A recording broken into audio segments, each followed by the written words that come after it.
こんにちは、斉藤直樹です。今回はじゃじゃん、はい、これ見てください。でかい、でかすぎる。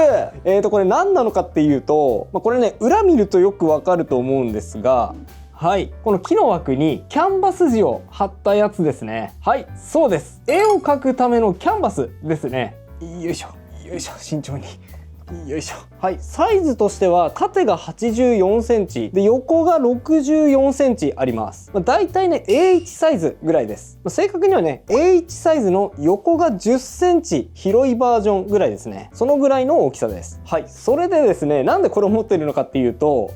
私19歳でプロデビューしてからここまでデジタルで絵を描いてきたんですが、ちょっと思い切ってですねアナログ画に挑戦してみようと思っております。はい、というわけでね、こちらを見てください。今ですね、部屋がね、大変なことになっておりまして、アナログ画のためのね、準備もしておりました。はい、こんな風に部屋の一部をアナログ画が描けるように配置替えしたんですね。ちょっとね、新築なので、あんまりね、床とか汚したくなかったので、床にね、これ、ブルーシートと、あとこれはね、引っ越しなどで使う養生マットですね。それとね、壁のところに段ボールを立てかけまして、絵の具とかの飛び散り対策をしております。で、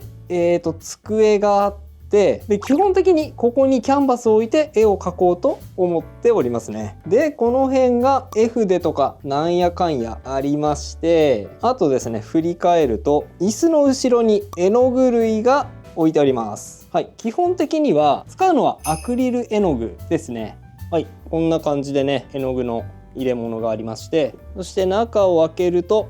はい、こんな風に絵の具が入っております。はい、こっちのチューブもそうですね。アクリル絵の具はですね、水彩と違って不透明水彩って言われているので、厚塗りとかね、あとはマットなベタ塗りのイラストなんかに向いております。あとですね、これなんですけれども、はい、こんな感じのね、入れ物があります。これはですね、画材が入っている画材ケースなんですが、この入れ物ですね、何かっていうと画材ケースではありません。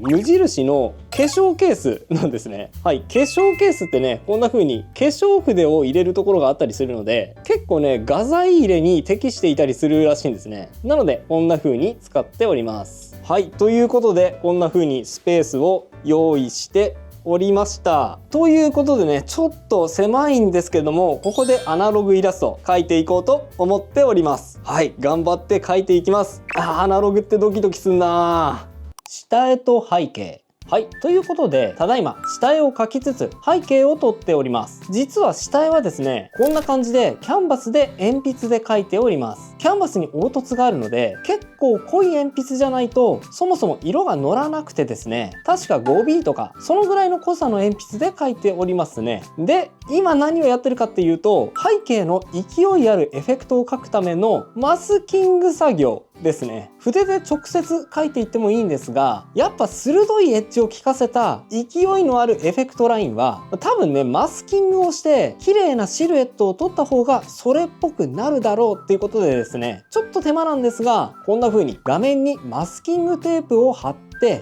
エフェクトラインをその上から鉛筆で描いていっている段階です。いやー、ちょっとこの後ね、ある失敗をしてしまうので、途中違ったやり方にシフトしてしまっているんですけど、思惑通りにいけばすごく綺麗にシュッとしたラインが引けるはずでした。あとね、マスキングテープもね、ちょっとこの段階では気づかなかったんですが、これおそらくですね、3センチ幅ぐらいのマステを使っているんですが、そうすると結構継ぎはぎだらけのマスキングをしていかなきゃいけないんですよ。大きい絵だとね、特に。でも後で調べたら10センチ幅のマステもあったんですよね。ほら、こんなのめっちゃ太いでしょ。これだと継ぎはぎがあんまり必要なくなるので、手間としても綺麗さで言ってもこっちの方がね良かったので、早く気づけばよかったって思いました。はい、下絵を描いていったらその形にテープを切っていきます。キャンバスを傷つけないように力加減が難しいところですね。はい、どんどんとカッターを入れていきます。そして全てのテープが切り終わって、はい、マスキングテープが終了しました。はい、マスキングが終わったらご褒美の時間ですね。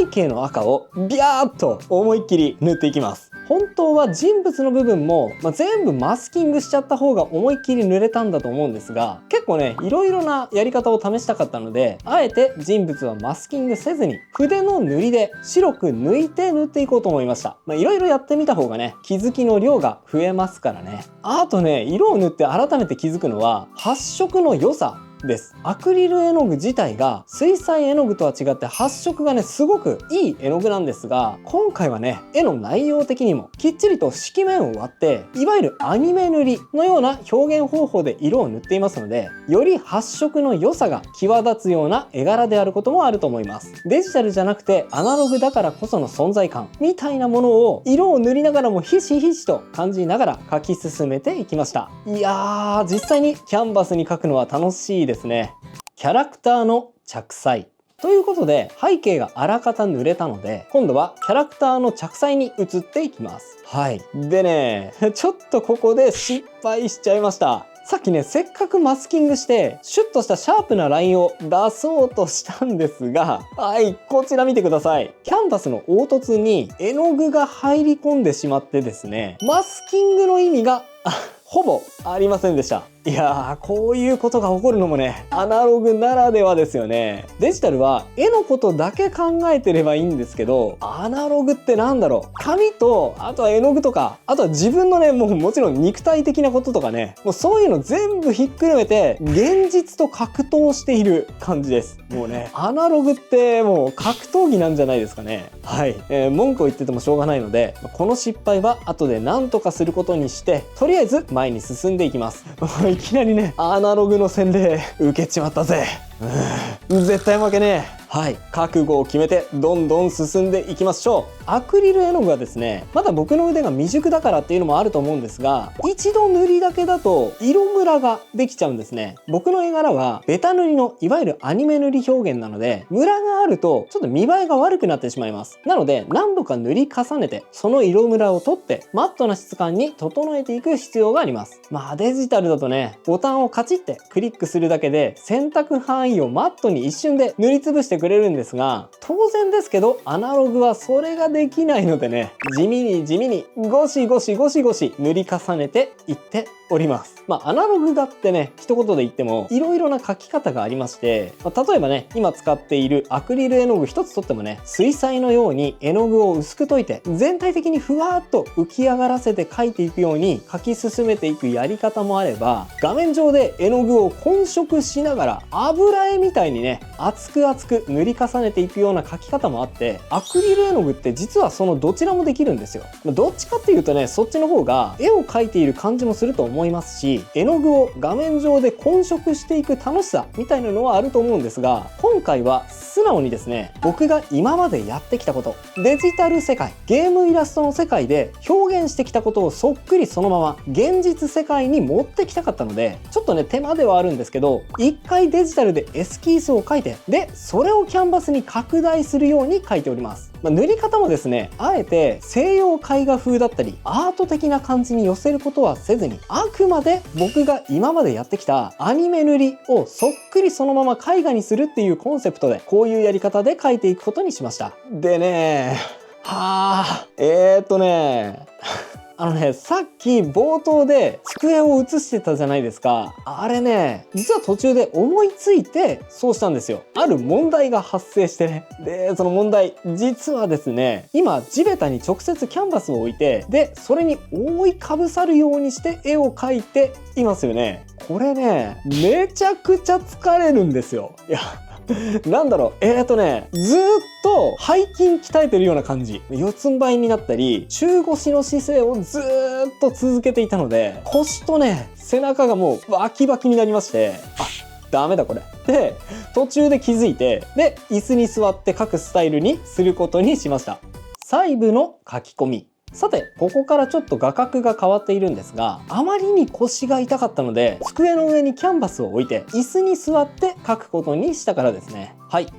もうちょっと絵のことについて触れていきます。もうすでにお気づきの方もいらっしゃると思いますが、絵のテーマは僕が長年携わってきたトレーディングカードゲームのキャラクターイラストを元にしております。僕はね、19歳の頃からずっとトレーディングカードのイラストの制作に携わってきました。それに30歳からはね、ソーシャルゲームのイラスト制作にも携わってきました。そういったね、ゲームイラストの特徴って、僕は何と言っても枠組みだったり制約にね、あると思っています。例えばカードゲームだったらイラストがある前にまずはイラストを取り囲む枠があって、でなおかつイラストの下部にはテキストフレーバーが入りますよね。なので画面の下半分にはあまり大事な絵面を入れちゃいけないんですよね。そんな中でね、僕はずっと絵を描いてきたんですが、僕はそんな中で多くの人に斉藤直樹の絵って一発でわかるなんて言ってもらえることが増えてきました。これなんでかっていうと、その理由の一つが独特なキャラクターの見せ方にあると思います。僕の絵って狭い画面の中に顔ができるだけ大きく配置されるように、かつダイナミックな動きも同時に表現するという目的で、キャラクターをね、かなり俯瞰の構図あるいは煽りの構図にして画面の中にギュッとキャラクターを凝縮するように描くことが多いです。でもこれってですね、実は日本独特の構図らしくて、他ではあまり見ないような絵作りらしいんですね。なぜ僕がこのような絵の見せ方になっていったかっていうと、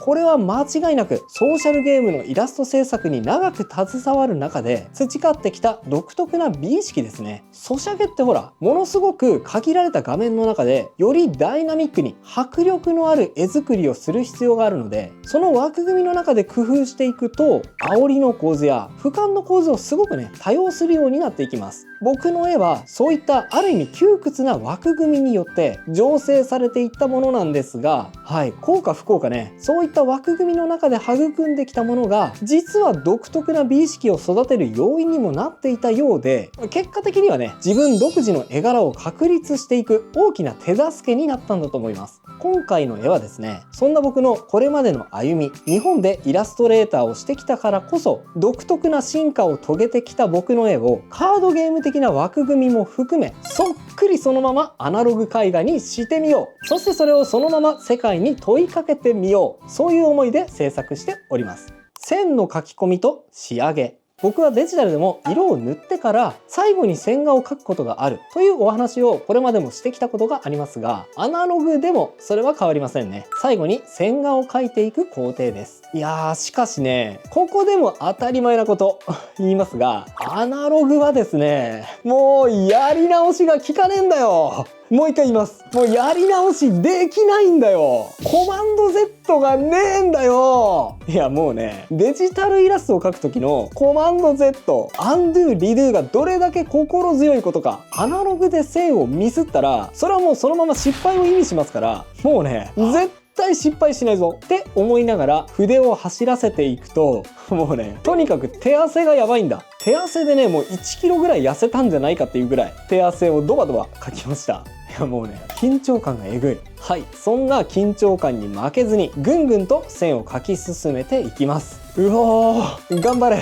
俺。はい、最後に溝引きしながらカード枠を書き込んでいきましょう。キャラクターの周りに黒い枠が追加されていきます。なんとなくね、イラスト全体の印象がキュッと締まるような、そんな感じが枠をつけることでしてきますよね。はみ出しを注意しながら四隅を塗り進めていったら、はい、デジタル絵師がアナログ画に挑戦してみたサムライガールズ光タイプナンバー3のカード、さくらちゃんのアナログ画完成です。いかがでしょう？書いている内容自体は僕がこれまでやってきたことをそっくりそのまま素直に出した形なんですけど、それをこんな風にアナログ画にすることでなんかね、こう湧き上がっている感情がありますね。デジタルではこの感情は全然湧いてこなかったな。なんかこう、なんて言えばいいのかな、昔はすごく自然に持っていた、いつの間にかなくしてしまったものを今になってもう一度取り戻したような、そんな感じがしています。いや、なんだろう、自分でも不思議ですね。複製しようのない、もうこれっきりの1分の1アートにしたことで、絵との向き合い方がね、変わるんでしょうね。これは僕にとっても不思議な体験でした。はい、なんとか今の精一杯を画面にぶつけることができました。はい、いかがだったでしょうか。実はね、このアナログ作品はアートバーゼル香港2024というイベントで村上隆さんの開会危機ギャラリーにて展示していただくために僕の手元に味はね、もうありません。はい。これからもですね、デジタルに限らずアナログ画もチャレンジしていこうと思っていますので、こちらの活動もぜひ応援していただけると嬉しいです。それと実はね、この絵を描く少し前に、実はアナログ画に挑戦していた動画もあります。プロ絵師がお店の壁に落書きしたらどうなる？はい。こちらの動画では、マックス村井さんのお店、ユーリンアンの壁にですね、実際に絵を描いて村井さんをドッキリさせちゃおうっていう、そういう動画の企画になっております。興味がある方はこちらも合わせてチェックしてみてくださいね。それではまた次回の動画でお会いしましょう。バイバイ。